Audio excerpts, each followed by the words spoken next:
Hello students, तो आइए आज स्टार्ट करते हैं exercise 3.2। But before going to the exercise I would like to explain you some concept regarding the exercise.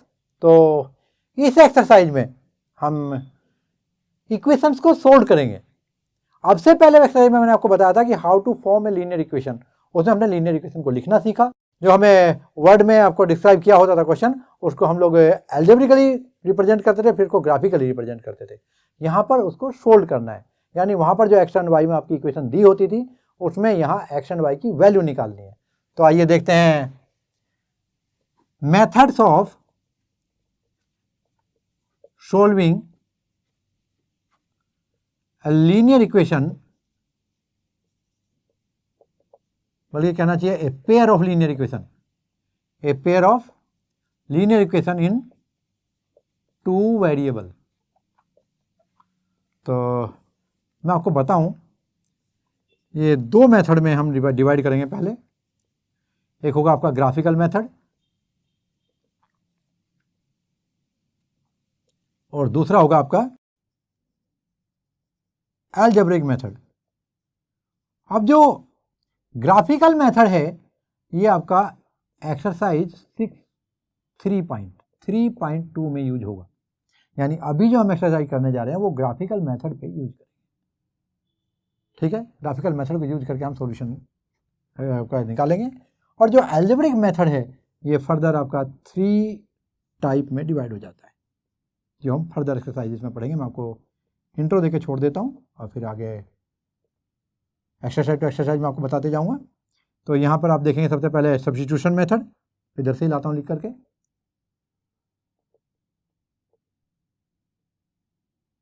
Substitution method नीचे लिख देता हूँ। दूसरा जो होगा ये आपका एलिमिनेशन होगा, यहाँ पर कोएफिशिएंट इक्वेट करते हैं। और जो तीसरा होगा ये आपका क्रॉस मल्टीप्लिकेशन मेथड।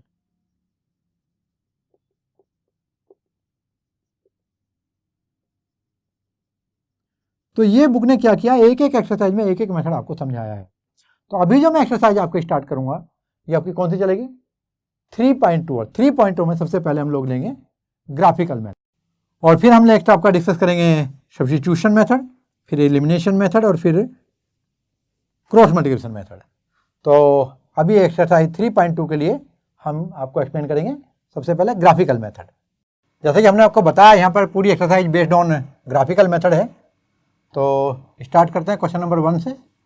यह है आपका एक्सरसाइज 3.2। तो जैसा कि पहले क्वेश्चन के फर्स्ट पार्ट में आपको दिया है कि देखो इंस्ट्रक्शन जो दिया फर्स्ट क्वेश्चन की ये है, the form the pair of linear equation in the following problem and find the solution graphically. और प्रॉब्लम कुछ इस तरह दी है, 10 students of class 10 took part in a mathematics quiz. If the number of girls is 4 more than the number of boys, find the number of boys and number of girls who took part in the quiz. So let number of boys be x and number of girls भी y। तो जैसा कि student यहाँ पर दिया गया है आपको, देखो 10 student of class 10 took part in mathematics quiz. तो यहाँ पर टोटल स्टूडेंट कितने हुए, x + y = 10 according to question हो जाएगा आपका। और इसको इक्वेशन नंबर 1 रख देंगे। और एक और कंडीशन आपको दी होगी क्योंकि 2 वेरिएबल में इक्वेशन है। तो देखिए नेक्स्ट कंडीशन दिया, if the number of girls is 4 more than number of boys. तो नंबर ऑफ गर्ल्स कितना आपका y, तो y = x + 4 more than number of boys. तो ये क्वेश्चन नंबर 2 ले लीजिए। अब जैसे कि हमें इसे ग्राफिकली सोल्व करना है तो यहाँ पे लेता हूँ मैं फ्रॉम इक्वेशन नंबर 1 और इधर लेंगे हम लोग फ्रॉम इक्वेशन नंबर 2। तो चलिए देखिए यहाँ पर इक्वेशन नंबर 1 से क्या रिजल्ट निकलेगा, ध्यान से देखिए। यहाँ से y की वैल्यू क्या हो जाएगी, 10 - x। तो इधर x और इधर y, मैं इसकी वैल्यू निकालता हूँ। एक्चुअली 2 पॉइंट काफ़ी होते हैं आपको ग्राफ बनाने के लिए, लेकिन यहाँ पर सेफ्टी के लिए हम लोग 3 ले रहे हैं। पता चल जाएगा कहीं गलती हुई तो एक्स की वैल्यू क्या रखूँगा मैं यहाँ पर, देखो कुछ भी रखें यहाँ पे, हम यहाँ पर एक्स इक्वल टू रख देते हैं 2, तो वाई इक्वल टू कितना हो जाएगा आपका 8 हो जाएगा। एक्स इक्वल टू 0 रखें तो कितना हो जाएगा, वाई की वैल्यू 10 हो जाएगी। और यहाँ पर और देखिए, यहाँ पर यदि हम लोग एक्स की वैल्यू 10 रख दें तो वाई की वैल्यू कितनी हो जाएगी, 0 हो जाएगी। इसी तरह यहाँ देखिए इक्वेशन नंबर 2 से ये वाई इक्वल टू कितना था आपका x+4, तो यहाँ भी देख सकते हैं सिमिलरली ये x है और ये y है। चलिए x की वैल्यू हम 2 रखते हैं तो y इक्वल टू कितनी हो जाएगी 6 हो जाएगा। x की वैल्यू 4 रखें तो y की वैल्यू कितना हो जाएगा 4 + 4 8 हो जाएगा। और x इक्वल टू यदि 0 रख दें तो y इक्वल टू 4 हो जाएगा। और अभी आप इसका जब ग्राफ देखेंगे, ये एक्स एक्सिस और ये वाई एक्सिस, तो कहाँ तक जाना है हमें 10 तक जाना है मैक्सिमम। तो 1 2 3 4 5 6 7 8 9 10, ये मेरा स्केल से नहीं है, आप प्रॉपर बना लेंगे। 1 2 3 4 5 6 7 8 9 10, और सिमिलरली आप इधर लगा देंगे मार्क। और अभी आप देखिए जो पॉजिटिव हैं नंबर्स वे इधर जाएंगे, नेगेटिव वाले इधर आपको मालूम है पहले से, ये एक्स है और ये एक्स डैश एक्सिस, ये वाई है, इधर नीचे वाई डैश दिखा देंगे। अब एक्स एक्सिस में मुझे कितना देखना है 2 और वाई पे 8, तो देखिए 1 2 3 4 5 6 7 8 9 10, इधर 1 2 3 4 5 6 7 8 9 10। चलिए x equal to 2 y equal to 8 point को देखते हैं। एक्स इक्वल टू 2 ये रहा और वाई इक्वल टू 8 ऊपर जाएगा तो यहाँ आ जाएगा आपका। अभी x equal to 0 and y equal to 10 देखते हैं, ये यहाँ आ जाएगा। फिर x equal to 10 y equal to 0, x की वैल्यू 10 पे चले जाते हैं, वाई की वैल्यू 0, ये यहाँ आ जाएगा, इधर आगे 12 होगा ये सही। तो अब ये तीनों के तीनों पॉइंट आपके सेम लाइन पर लाई करेंगे तो इसका मतलब हमारे सही सॉल्यूशन है, नहीं तो कहीं कोई ना कोई पॉइंट हमने गलत निकाला है। तो इस तरह से आप देखिए ये आपका इक्वेशन बनेगा पहला x + y इक्वल टू 10। अभी दूसरे वाला जब आप चेक करेंगे तो सेकंड इक्वेशन में देखिए x equal to 2 y equal to 6, तो x इक्वल टू 2 और y इक्वल टू 6 कहाँ से जाएगा, ये यहाँ से जाएगा। फिर x equal to 4 y equal to 8 check करते हैं, x equal to 4 and y equal to 8 कहाँ आएगा भाई, ये आपका कहीं यहाँ आ जाएगा। और फिर दिया है x equal to 0 y equal to 4, तो x equal to 0 y equal to 4 देखो यहाँ से आ रहा है। तीनों को लाइनों को आप साथ साथ देखें मिला के तो ये ऐसे आएगा। और यहाँ पर ये लाइन जो है आपका कितना बनेगा, देखो इसका नाम है y equal to x plus 4, y equal to x plus 4। तो यहाँ पर देखें आप लोग, ये जो पॉइंट है जहाँ से लाइन जाएगी ये आपका कहीं ना कहीं इस तरह होना चाहिए।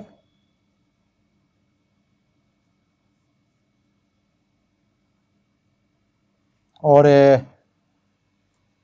जब आप स्केल से बनाएंगे बिल्कुल इस तरह से लाइनें आएंगी आपकी। अब हम देखते हैं कि दोनों लाइनें कट कहाँ करनी है, एक दूसरे को इंटरसेक्ट कहाँ करनी है। तो यहाँ देखिए ये 7 आएगा और नीचे जब यहाँ परपेंडिकुलर ड्रॉ करेंगे तो इस पॉइंट से हमने दोनों एक्सिस के ऊपर परपेंडिकुलर ड्रॉ किया।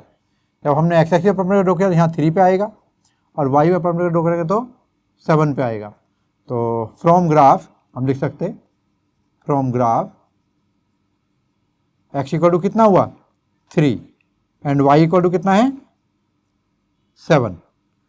तो वेरीफाई करने के लिए देख सकते हैं x प्लस 3 प्लस 7 को यदि मैं ऐड करूँगा तो ये 10 आ जाएगा। और जो y की वैल्यू 7 है वो x से 4 ज़्यादा है, तो 3 + 4 = 7, ये वेरीफाई हो गया आपका। तो हम आंसर कैसे लिखेंगे, therefore number of boys, number of boys कितने हैं आपके, x की value 3 and number of girls कितना है 7। तो स्टूडेंट इस तरह आप पहले क्वेश्चन का पहले पार्ट का आंसर करेंगे। तो ये आपका फर्स्ट पार्ट था, अभी हम सेकंड पार्ट जा रहे हैं। और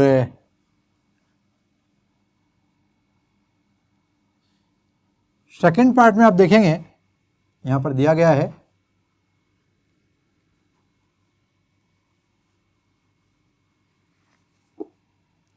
5 pencil and 7 pens.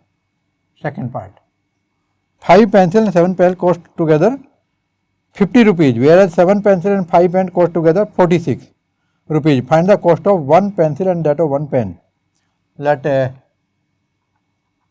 cost of one pencil be rupees X and that of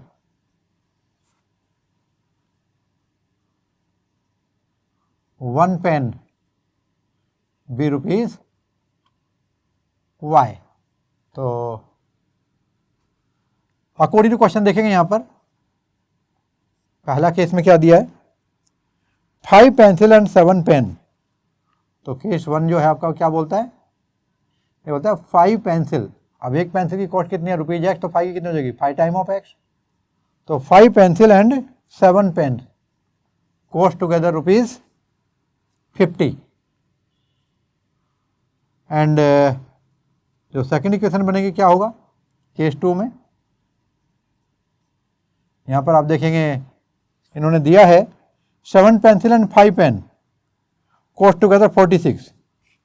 तो 7 pencil and 5 pen it cost rupees 46। तो अभी से हम ग्राफिकली सोल्व करने चल रहे हैं। देखो कैसे करेंगे यहाँ पर, फ्रॉम इक्वेशन नंबर 1 देखो क्या मिलेगा आपको, 7y की वैल्यू कितनी है 50 माइनस 5x और y की वैल्यू कितनी हो जाएगी 50 minus 5x upon 7। And from equation number 2 यहाँ देखेंगे आप लोग 5y की वैल्यू कितनी है 46 माइनस 7x, तो y की वैल्यू कितनी होगी 46 माइनस 7x अपॉन 5। अब आप लोग यहाँ पर x एंड y की वैल्यू निकाल लेंगे, यानी कि आप सॉल्यूशन निकाल लेंगे कितने 3 solutions both the case, equation 1 के लिए भी और 2 के लिए भी। तो चलिए देखते हैं दोनों इक्वेशन के लिए। अब यहाँ पर देखिए ट्राई करते हैं। सबसे पहले मैं यहाँ पर x की वैल्यू क्या रखूँगा 10 रखूँगा। तो यदि मैं x की वैल्यू 10 रख दूँ तो y की वैल्यू कितनी हो जाएगी 50 माइनस 50 बाई 7 0/7 0 हो गया। अब x की वैल्यू क्या रखेंगे, यहाँ पर मैं 15 बनाने के लिए 3 कर देता हूँ। x की वैल्यू 3 रखने पे क्या आएगा 50 माइनस 15 कितना होगा 35/7, ये आपका 5 आ जाएगा। और फिर हम x की वैल्यू रखते हैं इस बार माइनस का रख देते हैं। चलिए यदि हम माइनस का 3 रख दें या फिर और ज़्यादा करें यहाँ पर 4 रख दें, ये 4 रखेंगे तो देखो 20 हो जाएगा, तो ये 10 आ जाएगा। और कैसा हो जाएगा ये आपका प्लस का 20 प्लस 70/7 10 बिल्कुल ठीक है। अभी यहाँ पर देखिए x की वैल्यू हम सबसे पहले ट्राई क्या करेंगे, यहाँ पर 46 है, तो सबसे पहले देखो यहाँ पर मैं x की वैल्यू रखता हूँ -2। और यदि मैं x की वैल्यू -2 रखूँगी की जाएगा आपका 14, और यदि ये 14 हुआ -2 रखने पर प्लस का 14 हो जाएगा यहाँ x की वैल्यू -2 रखने पर। और ये प्लस का 14 जब मैं यहाँ पे ऐड करूँगा तो ये कितना हो जाएगा आपका 60 हो जाएगा। और 60 को जब मैं 5 से डिवाइड करूँगा तो कितना होगा 12। और फिर मैं क्या करूँगा वैल्यू क्या रखूँगा इसकी, अभी मैं 3 वैल्यू रखता हूँ। देखो x की वैल्यू जब 3 रखेंगे तो ये 21 सब्ट्रैक्ट हो जाएगा, तो इधर कितना मिलेगा आपको ये 25/5 आपका 5 हो जाएगा। और फिर हम रखेंगे यहाँ पर देखिए x की वैल्यू यहाँ पर 8 रख देते हैं, और 8 रखेंगे तो क्या आएगा देखो 7 8 जा 56, तो माइनस का 56 प्लस का 46, तो माइनस का 10/2 -2 हो जाएगा। आइए अब देखते हैं ग्राफ पर, इसको ग्राफ कैसे बनेगा। ये x है और ये y, और हमें वैल्यू कितनी लेनी होगी यहाँ पर देखो 12 तक जा रहा है हमारा मैक्सिमम y का वैल्यू। तो 1 2 3 4 5 6 7 8 9 10 11 12, इधर 1 2 3 4 5 6 7 8 9 10 11 12, -1 -2 -3 -4 -5 -6 -1 -2 -3 -4 -5 ये आप नेगेटिव एक्सिस से दिखा सकते हैं। और अभी देखिए हम आगे बढ़ते हैं, ये आपका x था, ये y था, और अभी वैल्यू लेते हैं हम पहली इक्वेशन के लिए, x = 10 y = 0। 1 2 3 4 5 6 7 8 9 10 11 12 x = 10 y = 0 दे, ये पॉइंट आ जाएगा। अभी इसके बाद क्या होगा, x = 3 y = 5। 1 2 3 4 5 6 7 8 9 10 11 12 x = 3 y = 5। तो ये पॉइंट आपका कहीं ना कहीं देखो यहाँ आएगा, इधर y = 5 x = 3। और अभी नेक्स्ट पॉइंट क्या होगा, -4 x = -4 y = 10। तो x = -4 और y = कितना है 10। तो जब y = 10 लेंगे तो आपका कहीं यहाँ चला जाएगा, देखो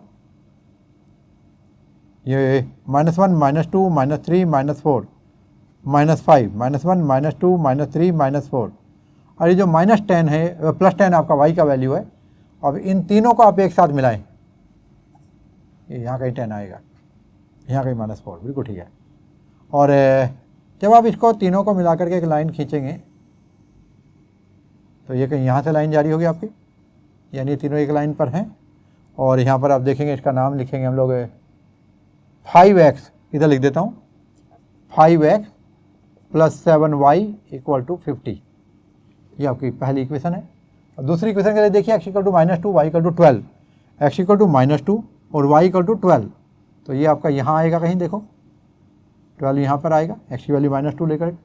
अभी x = 3 y = 5, x = 3 आगे आ गया और y = 5, ये कोइंसाइड हो गया पॉइंट। और x = 8 और y = -2, तो x की वैल्यू आपकी 8 ये रही और y = -2 नीचे चला जाएगा। तो ये कहाँ आएगा, ये देखिए -1 इधर वाला था, ये -1 इधर, -2 1 -3 -4 -5 ऐसे। तो -2 कहीं यहाँ आएगा और 8 पर है, x = 8 y = -2, ये यहाँ से पॉइंट जा रहा है। तो देखिए सीधे एक लाइन में आते हैं कि नहीं तीनों पॉइंट, यहाँ पर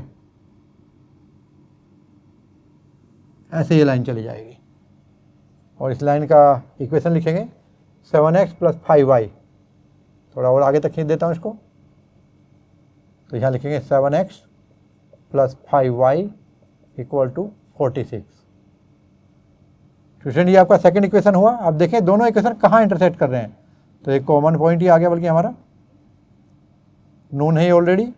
जब आप देखेंगे तो एक्स एक्सिस पर कहाँ आएगी वैल्यू 3 और y की वैल्यू क्या आई यहाँ पर 5। तो फ्रॉम ग्राफ क्या मिला रिजल्ट आपको, x = 3 एंड y = 5। और रिजल्ट क्या था, देखो x क्या माना था हमने, pencil. So cost of a pencil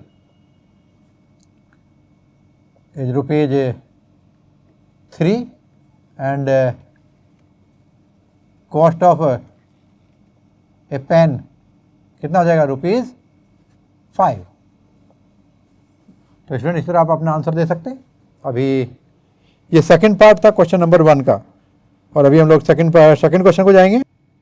तो यहाँ पे आपको दिया है, on comparing the ratios a1/a2 b1/b2 and c1/c2 find out whether the lines representing the following pair of linear equations intersect at a point are parallel और coincident. तो a1/a2 b1/b2 c1/c2 का ratio compare करके आपको comment करना है। आइए देखते हैं क्वेश्चन नंबर 2 और इसका पहला क्वेश्चन देखते हैं। यहाँ पर आपको दिया है पहला पार्ट, इसमें दिया है 5x - 4y + 8 = 0, और दूसरा इक्वेशन है 7x + 6y - 9 = 0। तो आपको पता है इस बात का कि a1 की वैल्यू क्या है यहाँ पर, जब जनरल फॉर्म से कंपेयर करेंगे। तो यहाँ पर लिख देता हूँ मैं, कंपेयरिंग विद जनरल फॉर्म क्या थी याद करो, a1x + b1y + c1 = 0, और दूसरा क्या हुआ करता था, a2x + b2y + c2 = 0। वी है क्या मिलेगी वैल्यू आपको बताओ, a1 की वैल्यू 5, b1 की वैल्यू -4, c1 की वैल्यू कितनी आ रही है यहाँ पर देखो 8, a2 की वैल्यू 7, b2 की वैल्यू 6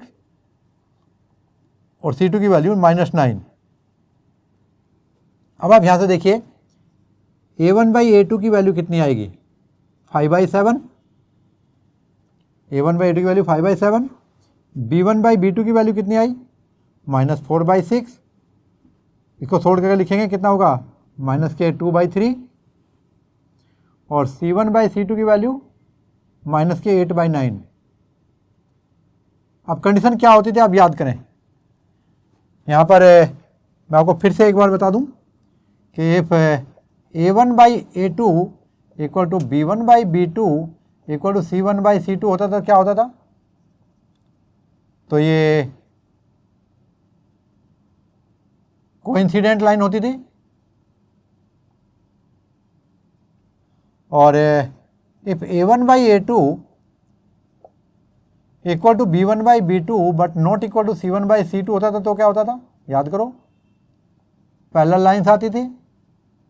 और जब A1/A2 not equal to B1/B2 का केस होता था तो no need to go to C1/C2। तो क्या होता था, line will intersect at a point, एक पॉइंट पर लाइन इंटरसेक्ट करती थी। तो अभी आप यहाँ पर देखेंगे हेयर, ये तो मैंने आपको कंडीशन दी जो किसी भी पार्ट के लिए आपकी वैलिड होगी, इसमें से कौन सी चीज़ आप यहाँ पर एप्लीकेबल होगी देख लेंगे। तो हेयर आप देखेंगे A1/A2 is not equal to B1/B2, ये वैल्यू 5/7 है और ये -2/3, ये दोनों आपस में इक्वल नहीं है। तो ये दोनों इक्वल होती तो फिर हम चेक करते C1/C2 भी इक्वल है कि नहीं। इक्वल होता तो कोइंसिडेंट, इक्वल नहीं होता तो पैरेलल। लेकिन यहाँ पर दोनों इक्वल ही नहीं है तो C1/C2 के पेयर को जाने की जरूरत नहीं है। तो आप यहाँ कमेंट कर सकते हैं, therefore lines will intersect at a point. तो ये आपका पहला पार्ट हुआ। अभी मैं सेकंड पार्ट बताता हूँ आपको। यहाँ पर है 9x + 3y + 12 = 0। सेकंड पार्ट देखिएगा, 9x + 3y + 12 = 0। और दूसरा दिया है 18x + 6y + 24 = 0। ये सेकंड पार्ट। जब हम कंपेयर करेंगे तो A1, B1 और C1 की वैल्यू कितनी आएगी आप देख सकते हैं। A1 इक्वल टू कितना है देखो 9, B1 की वैल्यू कितनी है 3, C1 की वैल्यू कितनी है 12, A2 की वैल्यू कितनी है 18, B2 की वैल्यू कितनी है 6 और C2 की वैल्यू कितनी है 24। A1/A2 की वैल्यू कितनी आई यहाँ पर देखो, A1/A2 की वैल्यू 9/18, सोल्व करने में कितना आएगा, ये होगा 1/2। फिर आप B1/B2 की वैल्यू देखें 3/6, इसको भी सोल्व करने पे आता है 1/2। और C1/C2 की वैल्यू 12/24 और बाय द वे इसको भी सोल्व करने पे कितना आ रहा है आपका 1/2। तो कमेंट कैसे करेंगे, हियर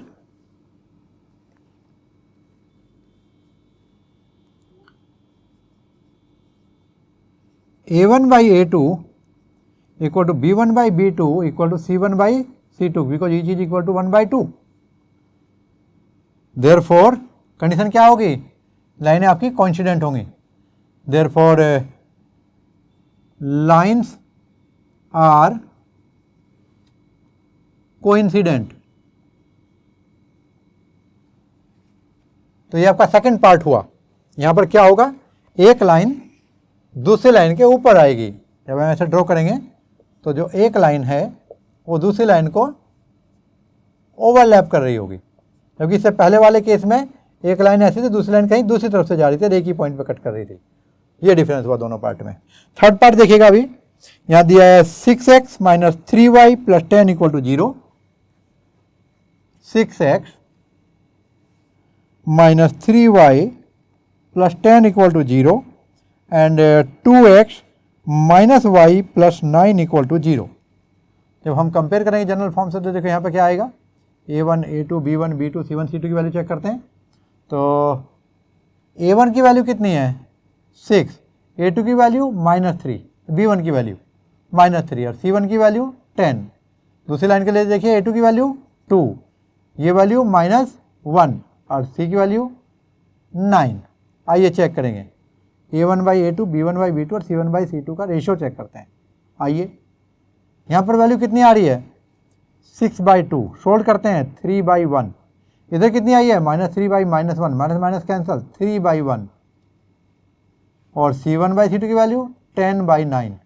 तो यहाँ से आप क्लियरली देख सकते हैं ये दोनों इक्वल हैं और C1/C2 इक्वल नहीं है। तो आप क्या लिखेंगे here A1/A2 equal to B1/B2 but not equal to C1/C2। तो ये आपका सेकंड वाला केस हो जाएगा। यहाँ पर देखिए कैसी लाइनें आएंगी पैरेलल, देखो लाइन्स आर पैरेलल। तो तीसरे वाले केस में यदि एक लाइन ऐसे आई, सपोज करो मैं एक्चुअल में ड्रॉ नहीं कर रहा हूँ, तो दूसरी लाइन कहाँ आएगी, कहीं भी इसके पैरेलल आ जाएगी। तो ये दोनों लाइनें एक दूसरे के पैरेलल होंगी। तो ये इससे ये बात रिप्रेजेंट हो गई और ये आपका तीसरा पार्ट था। और इस तरह आपका सेकंड क्वेश्चन कंप्लीट हुआ स्टूडेंट। तो अभी हम थर्ड क्वेश्चन देख रहे हैं। On comparing the ratios A1/A2, B1/B2 and C1/C2, find out whether the following pair of linear equation are consistent और इनकंसिस्टेंट। तो स्टूडेंट मैं आपको बताऊं कि जहाँ पर पैरेलल लाइन है यहाँ पर नो सॉल्यूशन होता है। क्या होता है, नो सॉल्यूशन, मतलब इनकंसिस्टेंट। और ये जो इनफाइनाइट है यहाँ पे कितना होगा, यहाँ होगा infinite solution. Infinitely many solution बोलते हैं इनको, मैं शॉर्ट में लिख रहा हूँ इनफाइनाइट सॉल्यूशन। अब सॉल्यूशन है या नहीं, यहाँ तो इनफाइनाइट सॉल्यूशन है, यानी ये पक्का क्या है, कंसिस्टेंट। तो पहला केस क्या है, कंसिस्टेंट, दूसरा इनकंसिस्टेंट और तीसरा यहाँ पर यूनिक सॉल्यूशन। यूनिक सॉल्यूशन का मतलब सिंगल सॉल्यूशन, यूनिक का मतलब सिंगल सॉल्यूशन। यहाँ एक ही सॉल्यूशन होगा, यहाँ इनफाइनाइट थे, यहाँ एक सॉल्यूशन है, बट सॉल्यूशन है ना, हाँ तो फिर क्या लिखेंगे आप लोग, कंसिस्टेंट। तो यहाँ पे एक चीज़ ध्यान रखने की है, जो पहला केस है और जो तीसरा केस है दोनों कंसिस्टेंट है, और जो दूसरा केस है ये आपका इनकंसिस्टेंट। तो ध्यान रखेंगे ये कंसिस्टेंट, ये कंसिस्टेंट और ये इनकंसिस्टेंट। पैरेलल लाइन वाला जो केस है ये आपका इनकंसिस्टेंट है। आओ चेक करते हैं 1 by 1।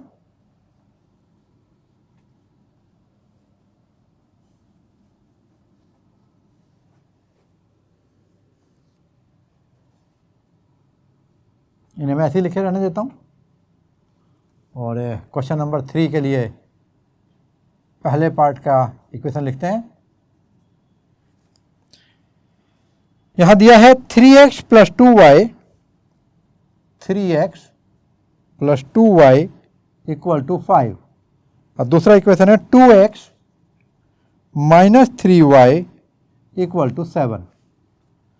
3x + 2y = 5, 2x - 3y = 7। ठीक है। अब यदि हम इसको लिखें तो यदि मैं 5 को नेगेटिव साइड में ले आऊँ, लेफ्ट साइड में ले आऊँ, तो -5 हो जाएगा, राइट साइड में 0। 7 को यदि मैं राइट साइड लेफ्ट में ले आऊँ तो कितना हो जाएगा, ये -7 और इक्वल टू कितना हो जाएगा, 0। अब आप जनरल फॉर्म के से कंपेयर कर सकते हैं, कितना हो जाएगा, देखो यहाँ पर A1 3 और A2 की वैल्यू 2, तो ये 3 है और ये 2 है। सिमिलरली यहाँ पर 2 है, ये 2 है और ये -3 और ये -5 और -7। तो चलो चेक करते हैं अभी। यहाँ पर आप चेक करेंगे A1/A2 का रेशो कितना है, 3/2। फिर B1/B2 का रेशो कितना आएगा, -2/3। और फिर C1/C2 का रेशो -5 - 7, माइनस कैंसिल हो जाएगा, ये 5/7 है। आप यहाँ देखिए A1/A2 here A1/A2 is not equal to B1/B2। ये दोनों रेशो सेम नहीं है, ये वैल्यू अलग है और ये वैल्यू अलग है। तो कौन सा केस हुआ आपका, थर्ड वाला केस हुआ। Therefore pair of linear equation is consistent. तो ये पहला केस आपका कंसिस्टेंट आया। अभी हम सेकंड वाला देखते हैं। जो सेकंड पार्ट है आपका, उसमें क्या दिया है, यहाँ पर आपको दिया है, देखो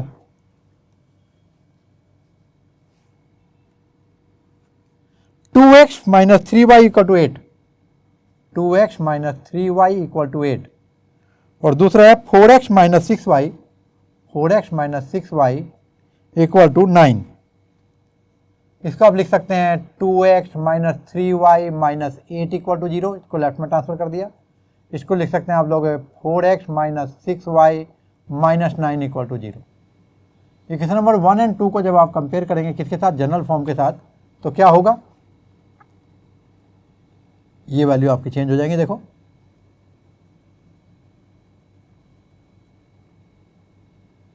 क्लियर है। अब यहां पर a1 की वैल्यू कितनी है 2, a2 की वैल्यू 4, ये 2 हुआ, ये 4 हुआ। b1 का वैल्यू -3, b2 का वैल्यू -6, c1 का वैल्यू -8 और ये आपका -9। अब चेक करते हैं, देखो ये 2/4 यानी कि 1/2 आ गया। इधर देखेंगे तो -3/-6, ये भी आपका कैंसिल होकर 1/2 आ गया, ये दोनों इक्वल हैं। अब इस पर चेक करते हैं, ये -8/-9, माइनस माइनस कैंसिल, 8/9 है। इसका मतलब a1/a2 equal to b1/b2 but not equal to c1/c2। कौन सा केस बना, देखो पहला, दूसरा, तीसरा, दूसरा केस। तो a1/a2 equal to b1/b2 but not equal to c1/c2। Therefore pair of linear equation is inconsistent. कैसा हो जाएगा ये, इनकंसिस्टेंट।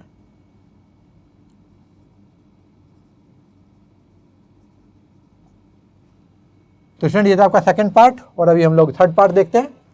थर्ड पार्ट में उन्होंने दिया है 3/2x, 3/2x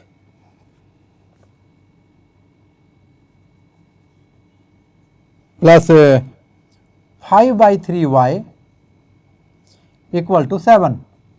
और दूसरी इक्वेशन है यहां पर देखिए 9x minus 10y equal to 14। तो इसको कैसे आगे बढ़ाएंगे, देखो ये होगा 3/2x plus 5/3y minus 7 equal to 0, और इसे लिख सकते हैं आप लोग 9x minus 10y minus 14 equal to 0। Compare कीजिएगा जनरल फॉर्म से इक्वेशन 1 एंड 2 को, ये 1 है, ये 2 है, तो क्या होगा यहाँ पर a1 का वैल्यू कितना होगा 3/2, a2 का वैल्यू 9, b1 का वैल्यू 5/3, b2 का वैल्यू -10, c1 का वैल्यू -7 और ये आपका -14। आइए चेक करते हैं रेशियोज।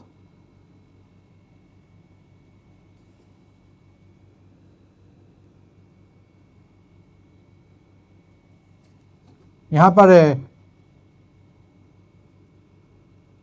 आप देखेंगे a1/a2 की वैल्यू कितनी होगी, ये होगा 3/2 इंटू 9, नीचे आ जाएगा, 3 3 या 9, ये हुआ कितना 1/6।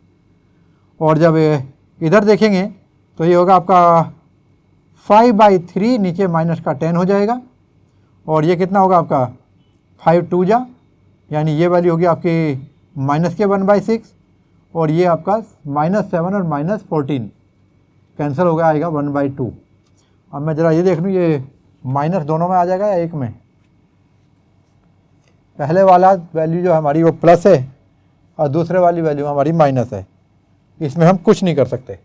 इसका मतलब ये पहला पेयर प्लस और दूसरा माइनस रहना ही है। और यदि ऐसा है तो फिर हम यहाँ कमेंट करेंगे a1/a2 ये 1/6 है और ये -1/6 आ गया हमारा, तो नॉट इक्वल टू b1/b2। तो यूनिक सॉल्यूशन हुआ, ये यूनिक सॉल्यूशन वाला केस हुआ। तो यहाँ पर आप कैसे लिखेंगे, इसे आप लोग कंसिस्टेंट लिखेंगे, ये भी आपका कंसिस्टेंट होता है। नो सॉल्यूशन वाला इनकंसिस्टेंट होता है।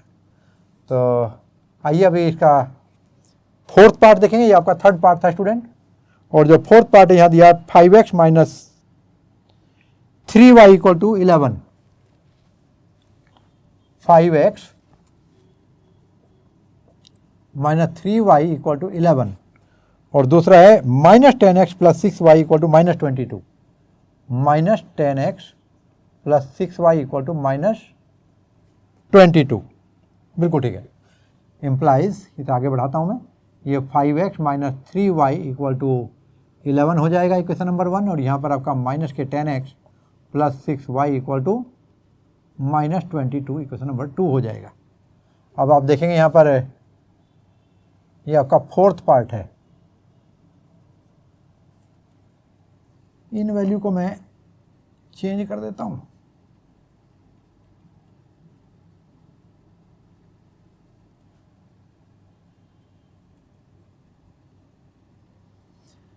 देखिए अभी यहाँ पर जो A1 की वैल्यू आएगी वो कितनी आएगी 5 और A2 की वैल्यू -10, B1 की वैल्यू -3 और इधर आएगा नीचे 6, ऊपर आपका 11 और नीचे C2 की वैल्यू कितनी है -22।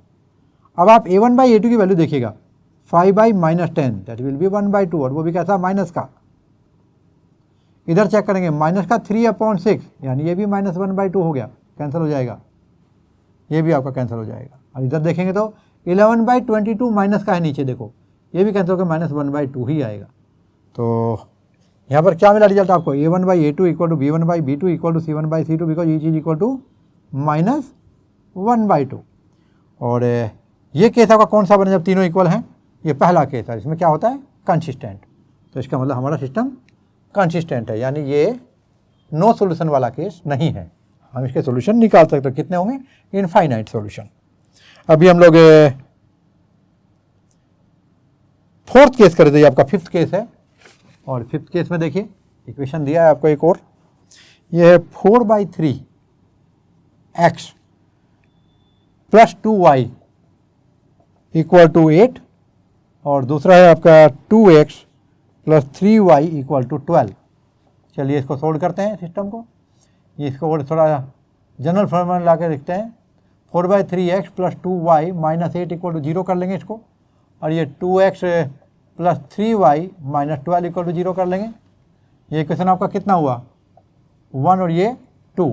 कंपेयर कीजिएगा जनरल फॉर्म से, हमें A1 A2 B1 B2 की वैल्यू मिल जाएगी। यहाँ पर देखो क्या वैल्यू है, A1 की वैल्यू 4/3, A2 की वैल्यू कितनी है यहाँ पर 2, B1 की वैल्यू 2 और B2 की वैल्यू 3, इधर -8 और इधर -12। आओ चेक करते हैं रेशो क्या आएगा। तो जो A1 बाई A2 का रेशियो है ये 4/3 और नीचे 2 से मल्टीप्लाई हो जाएगा, तो ये 2/3 हुआ। अगेन यहाँ पर 2/3 डायरेक्ट दिया हुआ है और यहाँ पर -8 बाई -12 कैंसिल करेंगे तो ये भी आपका 2/3 ही आ जाएगा। 4 2 जा 8 और 4 3 जा 12। और इस तरह आप देखेंगे यहाँ पर जो ईच वैल्यू है वो आपकी 2/3 हो गई। तो यहाँ भी कंडीशन क्या हुई A1 by A2 equal B1 by B2 equal C1 by C2 equal to 2/3 है यहाँ पर। And therefore system is consistent, infinite many solution वाला केस हुआ। ये आपका फिफ्थ पार्ट था क्वेश्चन नंबर 3 का।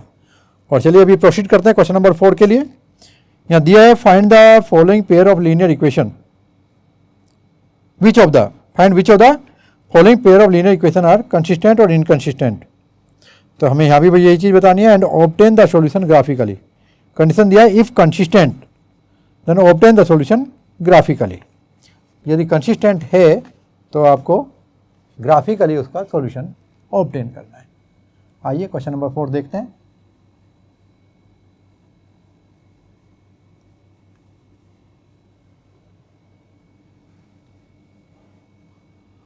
तो देखिए जो हमने ये कॉन्सेप्ट लिखा हुआ था इसकी जरूरत तो क्वेश्चन नंबर 4 में भी पड़ेगी आपको। और यहाँ पहला जो पार्ट दिया है ये दिया है आपको x plus y equal to 5 और दूसरा है 2x plus 2y equal to 10। इसको आप आगे जाकर लिखेंगे जनरल फॉर्म में x plus y minus 5 equal to 0 और 2x plus 2y minus 10 equal to 0। Equation number 1 and equation number 2 लिख लेंगे इनको आप। तो comparing with general form a1x plus b1y plus c1 equal to 0 and दूसरा क्या था a2x plus b2y plus c2 equal to 0। We have a1 का value, a2 का वैल्यू, इसके बाद किसका था b1 का वैल्यू, b2 का वैल्यू और फिर हम निकालेंगे c1 का वैल्यू और c2 का वैल्यू। चलिए देखते हैं यहाँ पर कंपेयर करने में a1 की वैल्यू क्या आई 1, a2 की वैल्यू 2, b1 की वैल्यू 1, b2 की वैल्यू 2 और c1 की वैल्यू -5 और यह है आपका -10। चलो कंपेयर करते हैं, a1/a2 की वैल्यू कितनी हो जाएगी 1/2, b1/b2 की वैल्यू दिस इज आल्सो 1/2, और c1/c2 की वैल्यू ये -5/-10 को सोल्व करेंगे तो ये भी आपका 1/2 आ जाएगा। तो यहाँ पर आप कमेंट करेंगे एज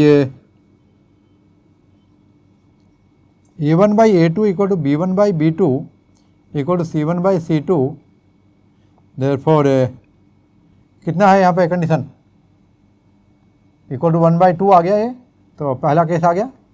देयरफॉर सिस्टम जो है कंसिस्टेंट है। और उन्होंने यहाँ पे कंडीशन दी है, देखो, then obtain the solution graphically. तो यहाँ पर आपको इसका ग्राफ बनाना है। तो जो पहली इक्वेशन है आपका फ्रॉम इक्वेशन नंबर 1,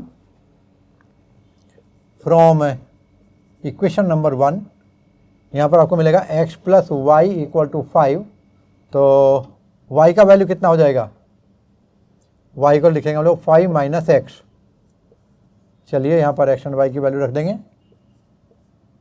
x की वैल्यू हम रखेंगे 0, y की वैल्यू 5, x की वैल्यू 2 रखिए, y की वैल्यू 3 हो जाएगी, और x की वैल्यू 5 रखिए तो y की वैल्यू 0 हो जाएगी। फ्रॉम इक्वेशन नंबर 2 जब आप चेक करेंगे तो देखिए क्या है equation number 2, 2x + 2y = 10। 2 common ले लेता हूँ, x + y = 10, और यहाँ पे 2 से कैंसिल कर देता हूँ तब तो ये 5 हो जाएगा। x + y = 5, और y की वैल्यू कितनी आई आपकी 5 - x। तो जब ध्यान से देखिए, जब आप इसका ग्राफ बनाएंगे तो ये भी आपका सेम पॉइंट आ जाएंगे आपके। चाहे तो डिफरेंट लिख सकते हैं, लेकिन आप सेम पॉइंट पे जो तो लाई कर रहा है इसका मतलब आप सेम ले सकते हो। इससे क्या फ़ायदा होगा आपको समझाने के लिए, इसमें आपको देखो ये चीज़ तो आपको अभी क्लियर हो गई होगी। इसको मैं डायरेक्ट लिखूंगा, अभी मैं यहाँ से हटा देता हूँ क्योंकि मुझे यहाँ पे आपको ग्राफ दिखाना है।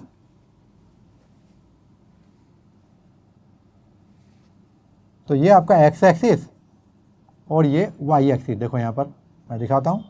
x = 1 2 3 4 5, 1 2 3 4 5, -1 -2 -3 -4 -1 -2 -3, इस तरह हम दूसरी साइड में ले जाएंगे।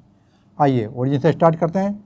0 5, x = 0, y = 5, फिर x = 5, y = 0, और यहाँ पर तीसरा है x = 2, y = 3। तो देखिए ये जो तीनों पॉइंट है आपके कहीं ना कहीं एक ही लाइन पे आ रहे होंगे। ये आपकी पहली लाइन हुई, लाइन का नाम लिखेंगे हम लोग x + y = 5। अब आप दूसरे वाली लाइन के लिए जब ड्रॉ करोगे तो सेम बिल्कुल उन्हीं पॉइंट से होकर जा रही है, तो उसको आप इसी के ऊपर शो कर देंगे। और उसका नाम क्या होगा, देखिए ध्यान से, 2x + 2y = 10 लिखें या x + y = 5, एक ही चीज़ है। यानी कि दोनों इक्वेशन जो है सेम लाइन रिप्रेजेंट करती हैं। चाहो तो आप 2x + 2y = 10, अदरवाइज ऐसा लिखने की ज़रूरत नहीं है, ये ही आपका इक्वेशन दूसरी लाइन के लिए भी होगा। तो ये इसका ग्राफिकल प्रेजेंटेशन हुआ। और सॉल्यूशन कितने हैं यहाँ पर, it has, the system has infinite many solution. Solution का मतलब क्या होता है, इनफैक्ट यदि कोई दो लाइनें एक दूसरे को कट कर रही हैं तो जिस पॉइंट पे कट कर रही हैं वो कॉमन पॉइंट इसका सॉल्यूशन कहलाता है। और ये तो ओवरलैप कर रही है, यानी each and every point is common for both the line. इसका मतलब यहाँ पर इनफाइनाइट सॉल्यूशंस हैं। आइए अभी हम लोग सेकंड पार्ट देखते हैं। x - y = 8 जो इक्वेशन दी है वो पहली है, मैं लिख रहा हूँ यहाँ x - y = 8, और दूसरी दी है देखो 3x - 3y = 16। इसे मैं लिख सकता हूँ x - y - 8 = 0 और 3x - 3y - 16 = 0। दोनों भी इक्वेशन में माइनस है, बिल्कुल माइनस है। आइए अब यहाँ पर आप देखेंगे जो a1 a2 b1 b2 c1 c2 की वैल्यू हैं, तो यहाँ पर a1 की वैल्यू 1, a2 की वैल्यू 3, b1 की वैल्यू -1, b2 की वैल्यू -3, इधर आपका कितना -8, और ये c2 की वैल्यू -16। चलिए हम रेशो देखते हैं। जब आप रेशो देखेंगे तो ये आएगा आपका 1/3, इधर भी आपका -1/-3 माइनस कैंसिल हो जाएगा तो 1/3 हो जाएगा, और यहाँ -8 -16 कैंसिल करोगे तो इट विल कम 1/2। तो यहाँ पर देखिए a1/a2 की वैल्यू b1/b2 के इक्वल है। a1/a2 equal to b1/b2 but not equal to c1/c2, but not equal to c1/c2। तो क्या होगा, कौन सा केस आ जाएगा ये जो हमने यहाँ पे बताया था, इससे पहले याद करो। तो ये आपका सेकंड वाला केस जो हमने बताया था, सेकंड वाला केस है। तो सिस्टम कैसा होगा, इनकंसिस्टेंट। और इनकंसिस्टेंट का मतलब क्या होगा, नो सॉल्यूशन, इसमें कोई भी सॉल्यूशन नहीं होगा। और यदि आप चेक करना चाहें, यहाँ पर मैं आपको बता देता हूँ, पहली बात तो चेक करने की जरूरत ही नहीं है, वो इसलिए क्योंकि उन्होंने कंडीशन दी है, तो हम आपको कंफ्यूज नहीं करेंगे इसमें। उन्होंने बोला if consistent then obtain the solution graphically. तो ये आपका इनकंसिस्टेंट है, तो इसको हम ग्राफिकली इसका सॉल्यूशन ऑब्टेन नहीं करेंगे। तो आइए अभी देखते हैं नेक्स्ट पार्ट क्वेश्चन का, और ये आपका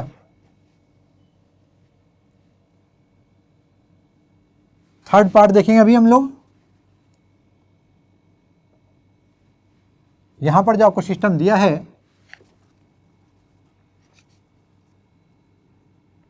ये है 2x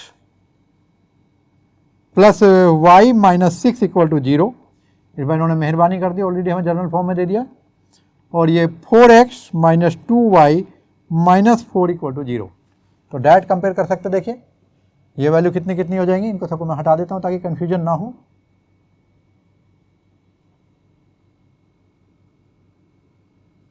चलिए स्टार्ट करते हैं। a1 की वैल्यू 2, a2 की वैल्यू 4, b1 की वैल्यू 1, ये माइनस 2 हो गया, और ये माइनस 6 और ये माइनस 4। अब ये 2/4 है, तो वैल्यू कितनी हुई 1/2। इधर 1/-2 यानी कि माइनस के 1/2, और इधर हुआ आपका माइनस 6/-4 यानी कि आपकी वैल्यू आई 3/2। तो देखिए ये 1/2 है, ये माइनस 1/2 है, और ये 3/2, तीनों में कोई भी इक्वल नहीं है। तो हमें पहले भी कंडीशन क्लियर हो जा रही है। Here a1/a2 is not equal to b1/b2। तो क्या होगा, कंसिस्टेंट, थर्ड वाला केस जो हमने अभी बताया था आपको, जो अभी यहाँ जिसको हटा के मैंने ग्राफ बनाया, यहाँ लिखा हुआ था कंसिस्टेंट। कौन से वाला केस है, इसमें यूनिक सॉल्यूशन, एक सिंगल सॉल्यूशन आएगा। तो चलो चेक कर लेते हैं, ट्राई करते हैं हम लोग क्या आएगा सॉल्यूशन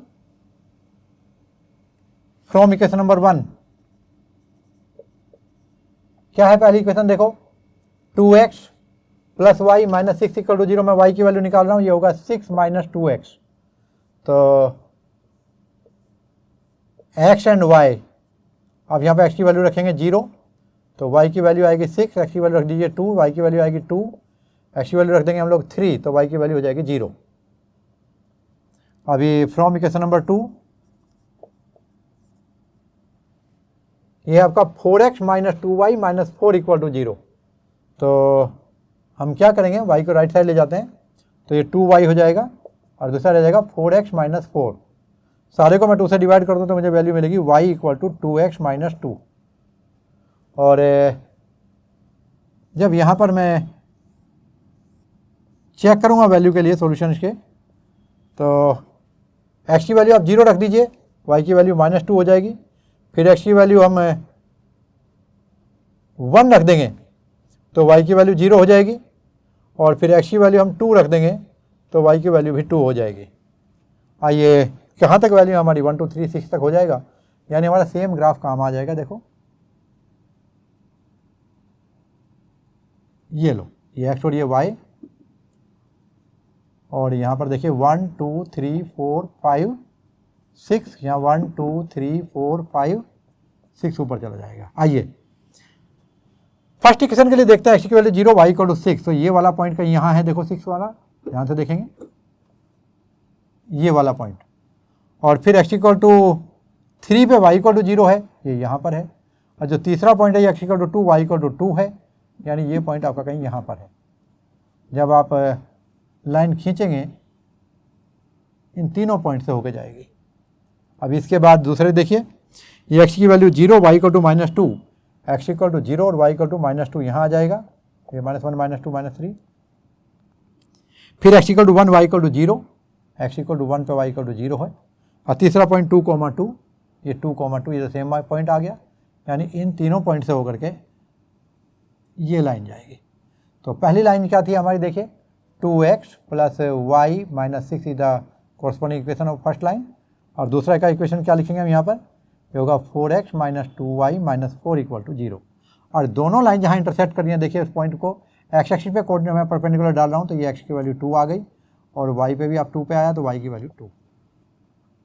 सो सॉल्यूशन क्या लिखेंगे, कहाँ लिख दूँ मैं, यहाँ लिख दूँ। देयरफॉर फ्रॉम ग्राफ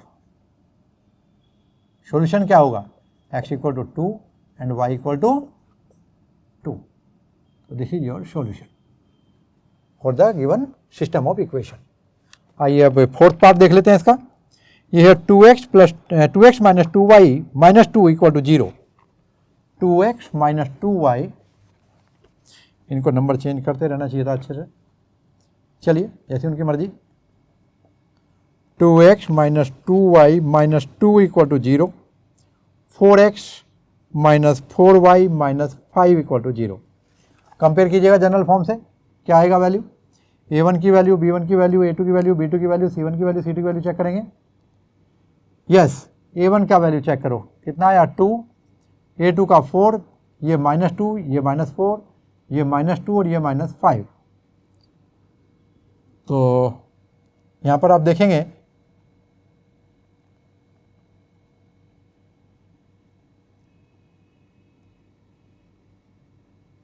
ये वैल्यू a1 बाई a2 की वैल्यू क्या आई है, ये 2/4, जिसको मैं सोल्व करूँ तो 1/2 आ जाएगी। अगेन आपका ये कितना आएगा, -2 बाई -4, कैंसिल करेंगे तो 1/2 आ जाएगी। बट ये देखिए आपका यहाँ पर -2 बाई -5 आ गया, सोल्व करूँगा तो ये 2/5 आएगा। यानी ये दोनों वैल्यू सेम है, but c1 by c2 same नहीं है। तो कंडीशन क्या होगी, here a1 by a2 equal to b1 by b2 but not equal to c1 by c2। तो ये कौन सा हुआ आपका, सेकंड वाला केस हुआ, मतलब इनकंसिस्टेंट वाला केस हुआ। और इनकंसिस्टेंट का मतलब लाइनें पैरेलल होंगी, पैरेलल होंगी तो कोई सॉल्यूशन नहीं होगा। तो उन्होंने बोला कि कंसिस्टेंट वाले का आपको सॉल्यूशन बताना है, तो ये इनकंसिस्टेंट केस हुआ, तो no need to solve the equations. तो स्टूडेंट ये आपका फोर्थ क्वेश्चन हुआ और अभी हम फिफ्थ क्वेश्चन देखेंगे। और जैसा कि आपको क्वेश्चन नंबर 5 में दिया गया है, यहाँ पर देखिए ये वर्ड प्रॉब्लम है और यहाँ दिया है the half the perimeter, question number 5, इसमें दिया half the perimeter of rectangular garden whose length is 4 metre more than the width is 36 metre, find the dimensions of the garden. Okay, तो let width of garden be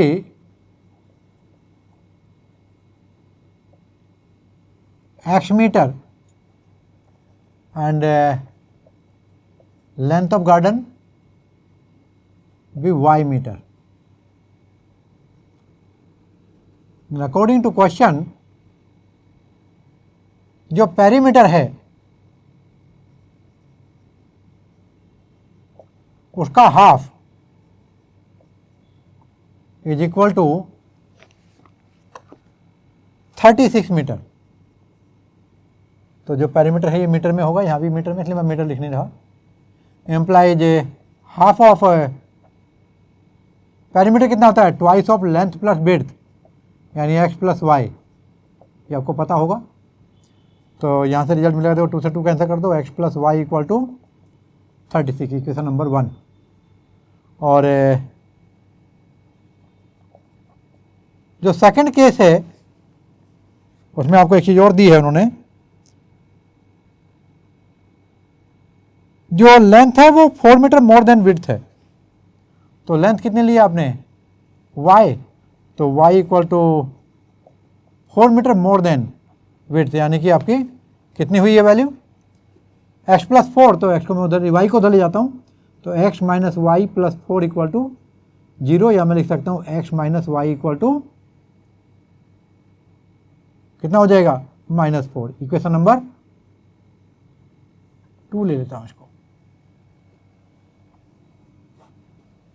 अभी यहाँ पर उन्होंने solve करने के लिए बोला, फिर उन्होंने ये नहीं बताया कि किस मेथड से सोल्व करना है। तो यहाँ पर कोई भी मेथड चूज कर सकते हैं। तो मैं सिंपली इन दोनों को ऐड कर लेता हूँ। तो एडिंग इक्वेशन 1 एंड 2, यहाँ पर ये मेंशन नहीं किया कि ग्राफिकली सोल्व करना, तो आप ग्राफिकली भी कर सकते हैं, एल्जेब्रिकल भी कर सकते हैं, कैसे भी कर सकते हैं। एल्जेब्रिकल मैंने आपको बताया भी नहीं, अभी पढ़ाया भी नहीं, फिर भी मैं जनरल सिंपली इनको ऐड करके दिखा रहा हूँ आपको। तो एडिंग 1 और 2 दोनों इक्वेशन को ऐड कर दीजिए। तो x plus y plus x minus y equal to 36 और प्लस कितना दूसरे का -4, कितना होगा ये 32। इधर y y cancel, 2x equal to 32। देखो x की वैल्यू आ गई यहाँ पर, कितनी आई 32/2, यानी कि x इक्वल टू 16। अब x की वैल्यू 16 आपको पता है और x माइनस वाई की वैल्यू पता है, यहाँ से y निकाल सकते हैं आप लोग। तो फ्रॉम इक्वेशन नंबर 1 यहाँ पुट कर देंगे, इसमें तो क्या हो जाएगा, ये 16 प्लस वाई इक्वल टू 36, तो y इक्वल टू 36 माइनस 16, तो y इक्वल टू कितना हुआ आपका 20। देयरफॉर लेंथ कितनी हो जाएगी, लेंथ ऑफ गार्डन भी 20 मीटर एंड जो विड्थ है ये 16 मीटर। तो इस तरह आपका सॉल्यूशन हुआ। ये हमने आपको लेंथ हमने y को माना था और y की वैल्यू 20 आई और विड्थ आपका x था और x की वैल्यू कितनी है 16 और हमने मीटर में माना था, तो हमने उसके साथ में मीटर यूज किया। तो it's your solution for question number 5। Graphically हम सोल्व करते हैं, यदि उसने कहा होगा ग्राफिकली सोल्व करो, अदरवाइज आप ग्राफिकली भी सोल्व कर सकते हैं और अदर वे से भी सोल्व कर सकते हैं। तो यहाँ पर मेरे को कोई स्पेसिफाई मेथड मैंने यूज नहीं किया, मैंने सिंपली दोनों को ऐड किया, मेरी एक वैल्यू आ गई, उसको पुट करके दूसरी वैल्यू आई। आइए 6 क्वेश्चन देखते हैं। यहाँ पे दिया है given the linear equation 2x plus 3y minus 8 equal to 0, right another linear equation in two variables such that geometrical representation of the pair of the lines is intersecting, parallel और coincident, तीनों दिए हुए हैं। आइए देखते हैं। जो given equation of line है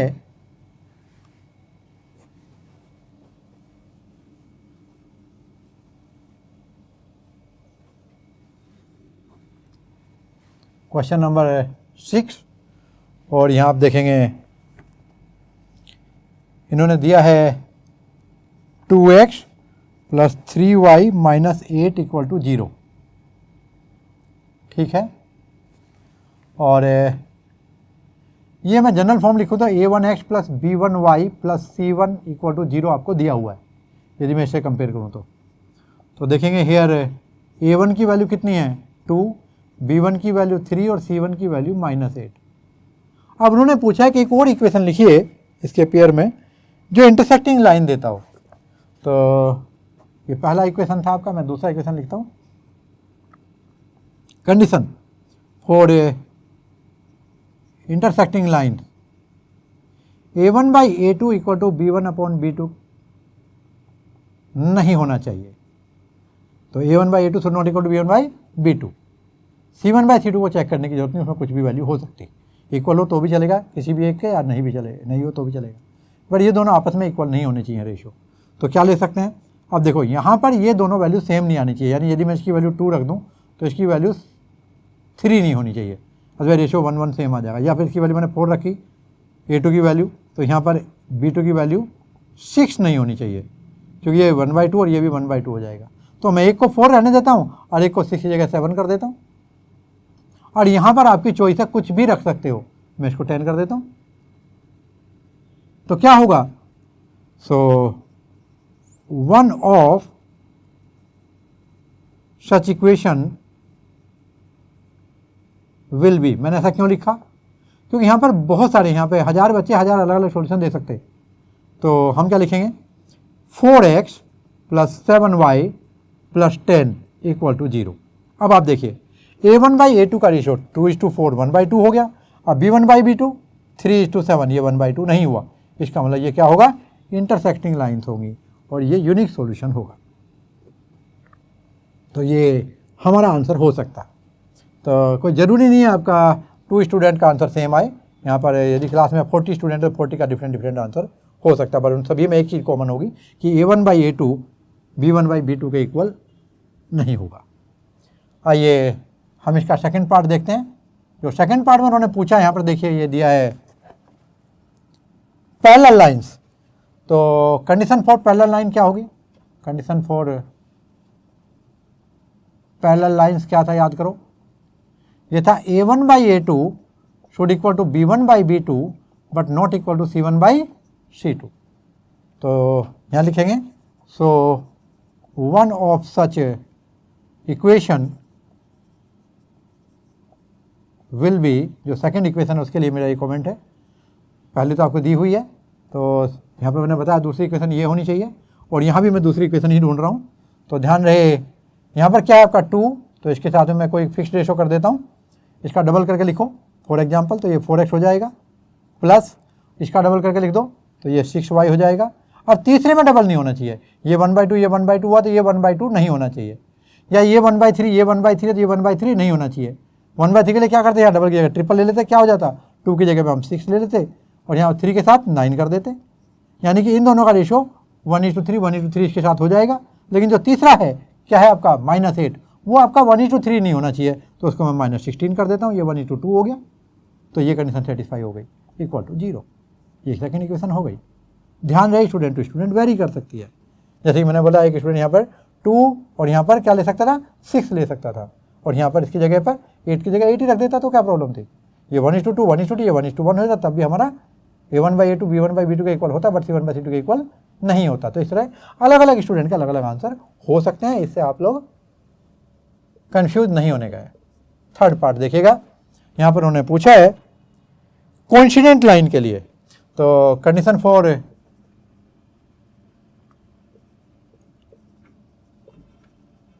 कोइंसिडेंट लाइन,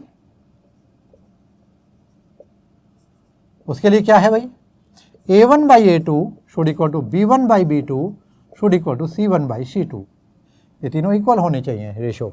तो यहाँ पर कोई भी वैल्यू ले लेता हूँ, मैं 5 ले लेता हूँ, जो इसका रेशो मैं 1:5 का रेशो कर देता हूँ मान लो, तो ये कितना होना चाहिए, ये 2 5 जा 10x हो जाएगा। तो हम क्या लिखेंगे, so one of such equation will B, या मैं इसी को आगे बढ़ा के दिखा देता हूँ, इन दोनों का डिफरेंस भी समझ में आ जाएगा। तो यदि मैं इसको 3 ले लूँ तो ये 3 के रेशो में 2 3 जा 6 हो जाएगा, यहाँ पर 3 3 जा 9 हो जाएगा, और यहाँ पर आपका 8 3 जा 24, तो माइनस के 24 इक्वल टू 0। आप ऐसे इक्वेशन नंबर 2 लिख सकते हैं। तो देखो इन दोनों में डिफरेंस देखो, ये आपका सेम है बट ये आपका डिफरेंट हो गया, क्यों, क्योंकि ये दोनों रेशो तो सेम चलते चले जाते हैं, A1 बाई A2 के लिए तो बराबर रेशो देते हैं, ये डिफरेंट हो जाता है, जबकि ये C1 बाई C2 का रेशो भी हमने उसके साथ रखा है। तो ये यहाँ पर क्या होगा, hair A1 by A2 B1 by B2 C1 by C2 का वैल्यू कितना हो जाएगा, 1/3। इधर देखो यहाँ पे क्या था, A1 by A2 equal to B1 by B2 equal to 1/3, but C1 by C2 is not equal to 1/3। कितना था वो 1/2 था, तो ये आपका इक्वल नहीं हुआ। इधर देख सकते हैं, hair A1 by A2 equal to कितना था, 2/4 1/2, and B1 by B2 equal to 3/7। तो आप देख सकते हैं, so A1 by A2 is not equal to B1 by B2। समझ सकते हैं।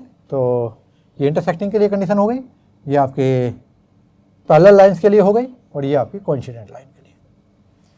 आइए हम 7th क्वेश्चन देखते हैं। यहाँ पर दिया है, draw the graph of equation x minus y plus 1 x minus y plus 1 equal to 0, 3x plus 2y minus 12 equal to 0, determine the coordinate of the point यानी vertices of the triangle found by these lines and the x axis and shade the triangular region, और आपको वो reason shade भी करना है। तो आइए 7th question को देखते हैं। तो देखिए आपका क्वेश्चन नंबर 7 है, और इसमें आपको दिया गया है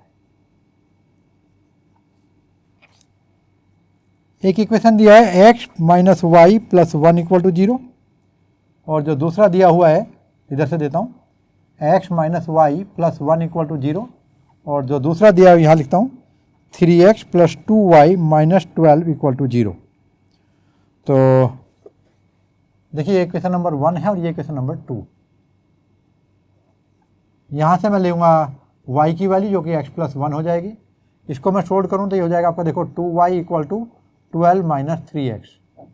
तो y की वैल्यू यहाँ से निकलेगी 12 - 3x/2, और यहाँ से y की वैल्यू आपके सामने है ही है। तो अभी मैं इसके लिए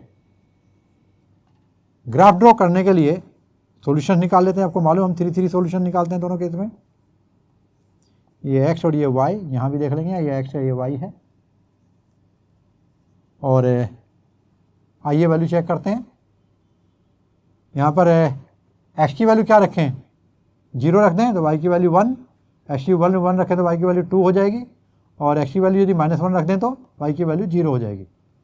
इधर देखिएगा, यदि हम x की वैल्यू 0 रख दें तो y की वैल्यू 6 हो जाएगी। यहाँ पे वैल्यू 0 है तो 12 - 0 कितना हुआ, 12/2 6 हो जाएगी। इस तरह हम x की वैल्यू कितने रखें, 4 रख देते हैं। तो x की वैल्यू 4 रखेंगे तो y की वैल्यू 0 हो जाएगी, 4 3 12, 12 - 12 0। और अभी x की वैल्यू हम लोग 3 रख देते हैं, और यदि 3 से तो बढ़िया नहीं आएगा वैल्यू, तो मैं फिर x की वैल्यू 6 रखवा देता हूँ। तो कितना हो जाएगा, ये x = 6 रखें तो y की वैल्यू आएगी, ये 18 हो जाएगा माइनस का, और प्लस का 12 तो -6/2 -3 हो जाएगी। चलिए हम इसका ग्राफ ड्रॉ करके देखते हैं। ये x एक्सिस, ये y एक्सिस। और फर्स्ट इक्वेशन के लिए देखिए x = 0, y = 1, कहाँ तक जा रहा है हमारा मैक्सिमम वैल्यू, 6 तक। तो 1 2 3 4 5 6 7 8। इधर देखो 1 2 3 4 5 6 7, 1 2 3 4 5 6 7 8, 1 2 3 4 5 6 7। इधर चलेंगे तो कितनी वैल्यू हो जाएगी, -1 -2 -3 -4 -5। इधर भी देखेंगे -1 -2 -3 -4, इस तरह वैल्यू जाएंगी। और ये x है, इसको x डैश बोलेंगे, ये y नीचे आपका y डैश हो जाएगा। स्टार्ट करते हैं पहली इक्वेशन से, 0 1, x = 0 और y = 1, ये वाली वैल्यू आ गई। फिर x = 1, y = 2 हो जाएगा। x = 1 पे y = 2 है, देखो यहाँ पर आएगा पॉइंट, x = 1 और y = 2। अभी x = -1, y = 0, ये आपका ये वाला पॉइंट हो गया। यानी जब हम इस लाइन को खींचेंगे तो ये कुछ इस तरह से आ जाएगी, और इसको हम लोग नाम दे देते हैं, ये है x - y + 1 = 0। सेकेंड इक्वेशन को देखिए, अभी आप लोग देखेंगे यहाँ x = कितना है, 0, y = 6, 1 2 3 4 5 6, और x = 4 पे y = 0, x = 4 एंड y = 0। और तीसरा कितना है, x = 6 एंड y = -3। तो x = 6 एंड y = आपका आएगा -3, तो ये आपका कहीं यहाँ आ जाएगा पॉइंट। अभी हम लोग देखिए इन तीनों पॉइंट को एक साथ मिलाएंगे, तो ये देखिए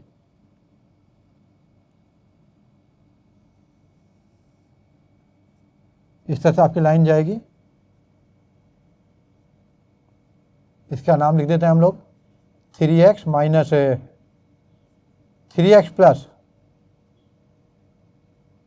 2y - 12 = 0।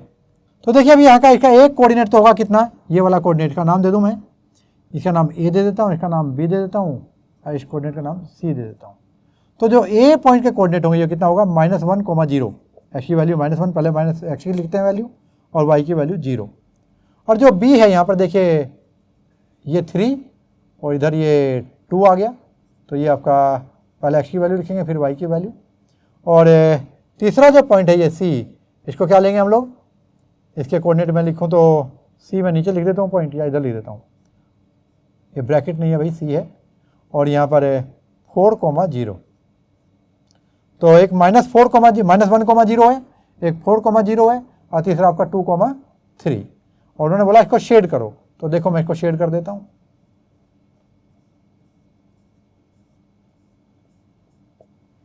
तो उन्होंने हमारे से क्वेश्चन में पूछा था, determine the coordinate of the vertex of the triangle found by these lines and x axis. Okay, यहाँ पर ये दोनों लाइन और एक्स एक्सिस मिला के जो ट्रायंगल बना रही हैं, यानी एक एक्स एक्सिस एक साइड हो जाएगी और दो साइड ये लाइन हो जाएंगी। तो जो ट्रायंगल बनाने उसकी वर्टिक्स बतानी थी, और दूसरी हमें बताना था क्या, ट्रायंगुलर रीजन को शेड करना था। अब एक चीज़ उसने पूछी नहीं, मैं और आपको बता दूं, इससे ज़्यादा एक क्वेश्चन और आगे अगले एग्जाम में पूछा गया है कि इसका एरिया बताओ। देखिए आपका क्वेश्चन यहीं तक कंप्लीट हो चुका है, क्वेश्चन आपका कंप्लीट हो चुका है। ये मैं आपको एक्स्ट्रा बता रहा हूँ, यहाँ पर ध्यान रहे, मैं लिख देता हूँ एक्स्ट्रा। यदि हम area of triangle A B C निकालें, बाय द वे एग्जाम में आ जाए तो, यहाँ पे क्वेश्चन नहीं दिया बट ऐसा आ जाए तो उसको आप पीछे ना हटें। क्या होता है formula, 1/2 into base into height, ये लेते थे। तो ये होगा 1/2 बेस कितना, देखो यहाँ पर 0 से 4 तक, 4 तो यूनिट तो ये हो गया, और एक ये -1 पीछे है, तो 5 यूनिट, बेस आपका 5 यूनिट हो गया। और हाइट कितनी है, देखो ये आपकी हाइट है, यहाँ पर परपेंडिकुलर ले लेंगे तो कितना हो जाएगा, ये आपका 3 यूनिट।